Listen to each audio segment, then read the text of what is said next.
Shalom kekasih Tuhan, kembali dalam renungan Light of Revival. Mari kita buka firman Tuhan yang terambil dari Yosua pasal yang ke-24 ayat yang ke-15. Begini bunyinya. Tetapi jika kamu anggap tidak baik untuk beribadah kepada Tuhan, pilihlah pada hari ini kepada siapa kamu akan beribadah. Allah yang kepadanya nenek moyangmu beribadah di seberang sungai Efrat, atau Allah orang Amori yang negerinya kamu diami ini. Tetapi aku dan seisi rumahku, kami akan beribadah kepada Tuhan. Apa pilihanmu?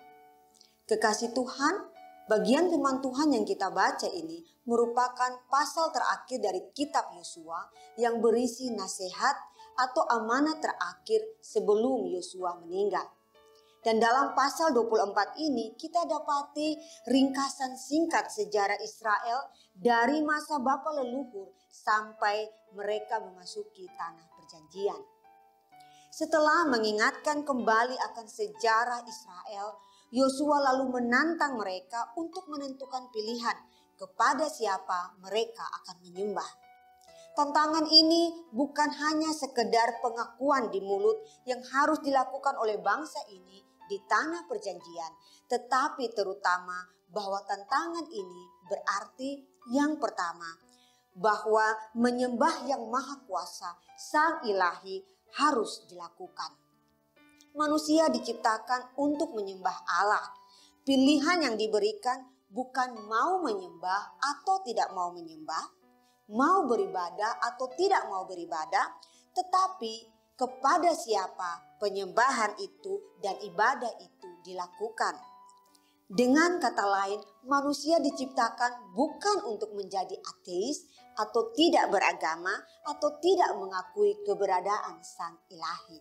Jika mereka memilih untuk tidak menyembah Allah Israel, maka mereka harus menyembah salah satu Allah bangsa lain. Keputusan yang diambil bukan hanya sekedar keputusan kolektif, komunitas bersama, tetapi terkandung makna pribadi. Artinya, sebagai pribadi, mereka harus memilih kepada siapa mereka menyembah. Kekasih Tuhan, jika belum pernah dalam hidupmu secara pribadi memilih kepada siapa kamu menyembah, maka hari ini adalah kesempatan bagimu. Kepada siapa kamu mau menyembah? Maukah kamu menyembah Allah di dalam Yesus Kristus? Jika ya, berdoalah kepada Bapa di dalam Yesus, mengakui segala dosa dan kejahatan yang pernah dilakukan, memohon pengampunan dalam Kristus, dan mintalah agar Yesus menjadi Tuhan dan Juru Selamatmu dan tinggal dalam kehidupanmu sejak saat ini. Yang kedua, tantangan itu berarti mereka menghidupi pilihan beribadah itu dengan benar dan setia. Ini berbicara tentang komitmen mereka dalam menjalankan penyembahan dan peribadatan sesuai dengan pilihan. Segala aturan penyembahan yang ditetapkan harus dijalankan dengan benar dan setia sesuai dengan pilihan tersebut. Kekasih Tuhan, jika kita sudah dengan yakin memilih untuk menyembah Allah di dalam Yesus Kristus, maka kita harus menghidupi pilihan kita itu dengan sungguh-sungguh. Matius 16 ayat 24 memberi penjelasan bahwa memilih menyembah Allah di dalam Kristus berarti menyangkal diri, memikul salib, dan mengikut Dia. Sudahkah kita menghidupi pilihan kita dengan benar dan setia? Yang ketiga, tantangan itu berarti kita harus memastikan bahwa seisi rumah pun ikut menyembah.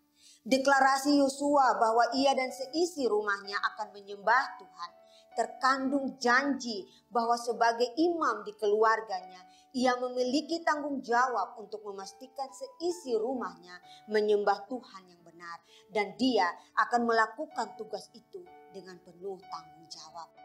Perintah untuk mengajarkan tentang Allah kepada seisi rumah menjadi perintah khusus yang Allah berikan di dalam Ulangan pasal yang ke-6 ayat 6 sampai ayat yang ke-10. Ini juga menjadi tugas dari orang tua di dalam keluarga Kristen. Dan untuk bisa mengajarkan kepada seisi rumah tentang Allah dan penyembahan yang benar kepada Dia di dalam Kristus, kepala keluarga, orang tua harus terlebih dahulu memiliki hubungan pribadi dengan Kristus. Kekasih Tuhan, apa pilihanmu hari ini? Mari kita berdoa. Bapa yang kami sembah di dalam nama Tuhan kami Yesus Kristus.